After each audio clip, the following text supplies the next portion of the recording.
Derrière cette porte, l'unité de chirurgie ambulatoire de l'hôpital Georges Pompidou à Paris. On fait en sorte que les patients n'arrivent pas tous à 8 heures, sinon ils attendraient, s'ils ne passent qu'à 14 heures, ils vont attendre toute la journée. Donc en général, ils sont prévenus la veille de leur intervention par un appel téléphonique de l'infirmière ou de la secrétaire de l'unité de chirurgie ambulatoire qui leur dit exactement à l'heure à laquelle ils doivent arriver pour leur intervention. Cancer du sein, chirurgie de la main ou digestive. Ici, une vingtaine de patients sont opérés chaque jour dans les 4 salles du bloc. Tous suivent un parcours identique. Là, nous sommes dans les vestiaires, donc les vestiaires des patientes. Ils se mettent en peignoir avec une charlotte pour protéger les cheveux et des surchaussures avant de passer dans la salle d'attente vers le secteur opératoire. Ici, pas de brancard, mais des patients autonomes qui peuvent se rendre au bloc opératoire tout seuls en marchant et qui n'ont donc besoin d'aucune assistance. Ce n'est pas la chirurgie qui est ambulatoire, c'est le patient qui est ambulatoire. L'acte chirurgical n'est pas différent qu'on le fasse en hospitalisation conventionnelle ou en hospitalisation ambulatoire, mais c'est le circuit du patient, le parcours qui va être différent.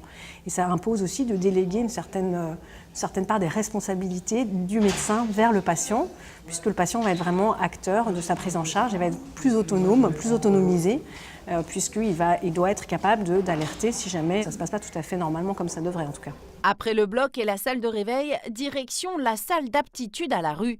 C'est là que les médecins et anesthésistes vérifient que le patient s'est bien remis de l'intervention, qu'il est apte à rentrer chez lui, qu'il ne court aucun risque. Là par exemple, on a une patiente qui est arrivée ce matin à 7 heures, qui a été opérée à 8 heures.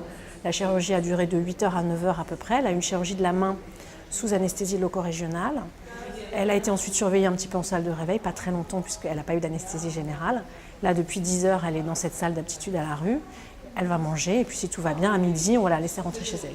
Moins coûteux pour l'hôpital, l'ambulatoire offre aussi une solution plus pratique pour les patients. D'en faire plus, c'est probablement une bonne chose et pour l'hôpital et pour le patient. Dans chaque spécialité, il y a des chirurgies qui peuvent se faire en ambulatoire, qui sont moins lourdes, et puis des chirurgies plus lourdes qui ne peuvent pas se faire en chirurgie ambulatoire. Si ça nécessite une surveillance lourde à domicile, c'est que ce n'est pas une bonne indication de chirurgie ambulatoire. Dans cet hôpital, 70% des cancers du sein sont déjà opérés en ambulatoire, mais pour d'autres opérations plus lourdes, cancer des ovaires, chirurgie orthopédique du pied sur une personne âgée, il sera difficile d'atteindre cet objectif. Dernière condition à la réussite d'une prise en charge ambulatoire, ne pas vivre seul, car de retour à son domicile, la personne doit pouvoir compter sur son entourage.